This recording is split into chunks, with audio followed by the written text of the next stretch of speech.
Coucou les CE1, donc on se retrouve maintenant pour découvrir les différents jeux que tu vas pouvoir faire à la page 16 et 17 de ton fichier de mathématiques. Alors il y a des premiers jeux où par exemple on a 55, c'est 30, et combien? Donc au total on a 55, dans une partie on en a 30, ça veut dire qu'on a combien dans l'autre partie? On peut faire 55 moins 30 égale quelque chose, donc je vais faire 5 dizaines moins 3 dizaines, j'ai 2 dizaines, 5 unités moins 0 unité, j'ai 5 unités. On peut faire aussi 30 plus combien est égal à 55, bah, 30 plus 25 est égal à 55.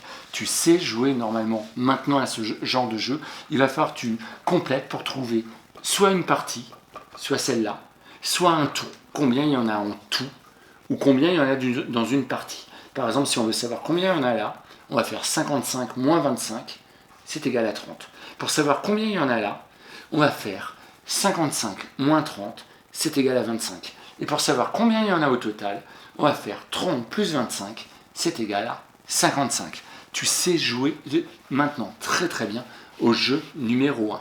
Le jeu numéro 2, on a par exemple 27 moins 3. Et bien là, pour ce jeu numéro 2, il faut savoir compter à rebours. C'est-à-dire, tu mets 27 dans ta tête, tu montres 3 doigts, et tu recules de 3. 27, et on enlève. 26, 25, 24. 27 moins 3 est égal à 24.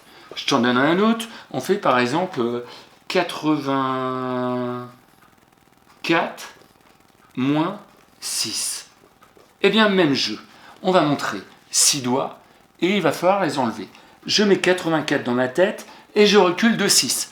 84, 83, 82, 81, 80, 79, 78. 84 moins 6 est égal à 78. Voilà, ça reste assez simple, le jeu numéro 2. Il faut pour cela bien savoir compter à rebours. Et puis pour ceux qui sont plus rapides, il y en a qui peuvent mettre en place, qui commencent à mettre en place des méthodes qui vont aller très très vite. Mais pour les autres élèves, je vous demande vraiment de faire comme ça, de mettre dans votre tête le premier nombre et ensuite de reculer avec vos doigts.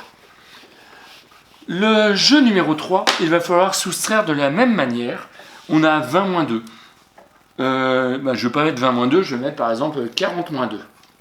Eh bien, je mets 40 dans ma tête. Je mets 40 dans ma tête et je recule de 2. 40, 39, 38.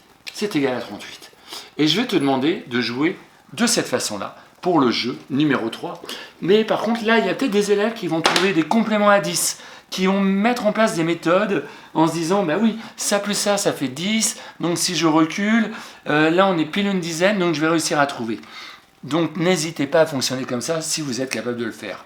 Le jeu numéro 4, attention, cette fois-ci ce sont des dizaines qu'il va falloir enlever. Alors on a par exemple 50, et on va faire moins 20.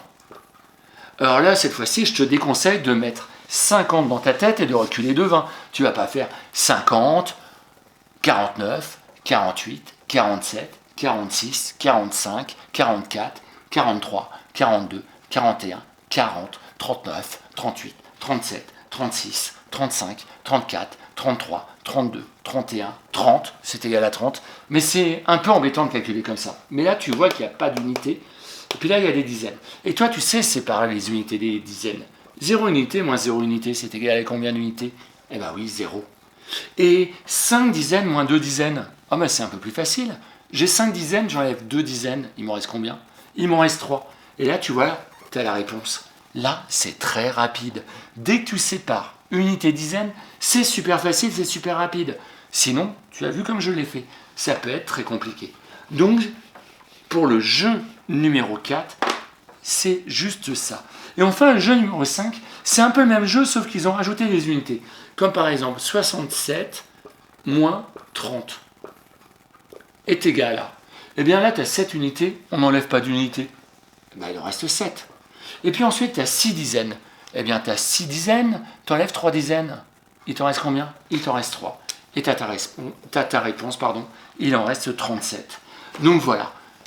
Eh bien, je compte sur toi pour bien jouer avec les pages 16 et 17, et je te dis à demain pour la correction. En attendant, tu vois, je t'ai préparé, c'est pas moi qui t'ai préparé, c'est moi qui te demande de préparer sur une feuille, de mettre les jours lundi, mardi, mercredi, etc., de continuer les 7 jours avec leur numéro juste devant, de faire la même chose avec les mois. Et demain, j'aimerais qu'on joue à un jeu pour être très très fort, pour se repérer dans les jours et se repérer dans les mois. Donc je sais que pour les jours, tu es capable de très bien le faire. Par contre, pour les mois, des fois, ça peut être un peu plus difficile. Tu vas être un peu moins rapide. Et là, je veux que tu deviennes super rapide. Donc voilà, je compte sur toi pour préparer la fiche. Et puis, je te dis à demain.